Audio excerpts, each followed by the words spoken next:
আজকে সকালে নাস্তাটা একটু অন্যরকম ছিল। স্যান্ডউইচ বানিয়েছিলাম আর ছিল সাথে ফ্রেশ ফ্রেশ ম্যাঙ্গো জুস। তো আজকে আমি আমার 2 দিনের ব্লগ শেয়ার করছি, কারণ এই কয়েকদিন ব্লগ শেয়ার করা হয়নি, তো ভাবলাম আজকে 2টা ব্লগ একসাথে শেয়ার করে দিই। আর এখানে আমি দুপুরের জন্য চিকেন রান্না করছিলাম, চিকেন দিয়ে আলু দিয়ে। আমার বাসাতে আলুটা আসলে সব কিছুতেই লাগে। তো যাই হোক, এখানে আমার রান্নাবান্না প্রায় শেষ।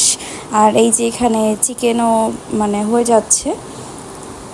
তো আজকে ভাবলাম যে যেহেতু কয়েকদিন ব্লগ শেয়ার করা হয়নি, তো আজকে 2 দিনের ব্লগটা একসাথেই শেয়ার করে দিই। তো আপনারা সবাই জানতে পারবেন আসলে আমি 2 দিন কী করছিলাম। তো এই যে আমার চিকেনের ফাইনাল লুক, চিকেন কিন্তু হয়ে গিয়েছে। তো রান্না শেষ করে আমি চলে গিয়েছিলাম পার্লারে কিছু সার্ভিস নিতে। তো সামনে ঈদ ছিল, এটার জন্য একটু পার্লারে চলে গিয়েছিলাম আর নিজের জন্য একটু সময় বের করতে পেরেছি ফাইনালি। তো পার্লারে গিয়ে আসলে আমার অনেক সময় লেগেছে, এর মধ্যে ক্ষুধাও লেগেছিলো, তো একটু খাওয়া দাওয়া করছিলাম আর এখানে ওয়েট করছিলাম, তারপরে সার্ভিসও নিচ্ছিলাম। আসলে সব কিছু পার্লারের ক্লিপ তো নেওয়া আসলে পসিবল হয়ে ওঠে না, কারণ একটা প্রাইভেসির ব্যাপার থাকে। সো এটার জন্য সব ক্লিপ নেইও নেই। তো এটা হচ্ছে পরের দিনের ব্লগ। আমরা একটু বাহিরে বের হয়েছিলাম বিকেলের দিকে। তো বিকেলের ওয়েদারটা আসলে খুবই সুন্দর ছিল, বৃষ্টি হবে হবে এমন একটা ভাব ছিল। তো আমরা একটু বাইরে বের হয়ে পড়েছি, আর যেহেতু খুব সুন্দর বাতাস আর বৃষ্টি হবে হবে এমন একটা ওয়েদার, সো খুবই ভালো লাগছিল ওয়েদারটা। আর বাবুর কেন জানি মেজাজ খারাপ, অবশ্য কেন না, ওর খেলনা কিনতে হবে। আর ও যাওয়ার পথে একটা ভ্যানের মধ্যে অনেক খেলনা টেলনা বিক্রি করছিল, তো ওটা দেখছিল।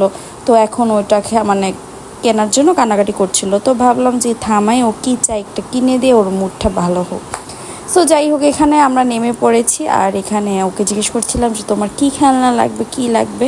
আর এখানকার খেলনাগুলো অত আসলে কোয়ালিটিফুল হয় না, খুবই নর্মাল খেলনা। সো আমি ওকে মানা করছিলাম যে কিনো না, বাট ও কিনবে। তো যাই হোক, ওকে খেলনা কিনে দিয়ে আমরা এখন যাচ্ছি। আর আজকে ভাবলাম যে একটু চাইনিজেও যাই, অনেক দিন ধরে চাইনিজ খাওয়া হয় না, তো রাত্রেবেলা একটু চাইনিজেও যাই। তো এই যে আমরা আসার পরে আমাদের ওয়েলকাম ড্রিঙ্কস দিয়ে দিয়েছে চাইনিজে। আর অনেকদিন পর দেখলাম চাইনিজের মধ্যে অনেক ভিড়। নর্মালি রেস্টুরেন্টে ভিড় থাকে, চাইনিজগুলো কিন্তু এত একটা ভিড় থাকে না, কিন্তু আজকে দেখলাম চাইনিজে অনেক ভিড় ছিল।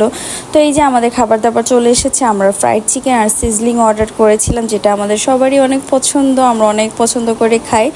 তো এই যে আমরা আমাদের খাবার এখন নিয়ে নিচ্ছি, আর খাবারটা মজা ছিল। আর অনেক দিন পর যেহেতু সিজলিং খাওয়া হয়েছে, সিজলিং আমাদের অনেক পছন্দের একটা খাবার, তো আমাদের কাছে বেশ ভালো লেগেছিলো সিজলিংটা।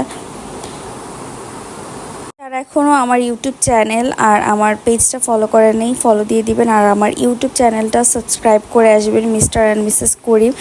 যারা যারা এখনও সাবস্ক্রাইব করে নেই, প্লিজ আমার ইউটিউব চ্যানেলটা সাবস্ক্রাইব করবেন, আমার ভিডিওতে লাইক কমেন্ট করবেন অ্যান্ড আমার ভিডিওগুলো শেয়ার করবেন। সবাই ভালো থাকবেন, সুস্থ থাকবেন। আল্লাহ হাফেজ।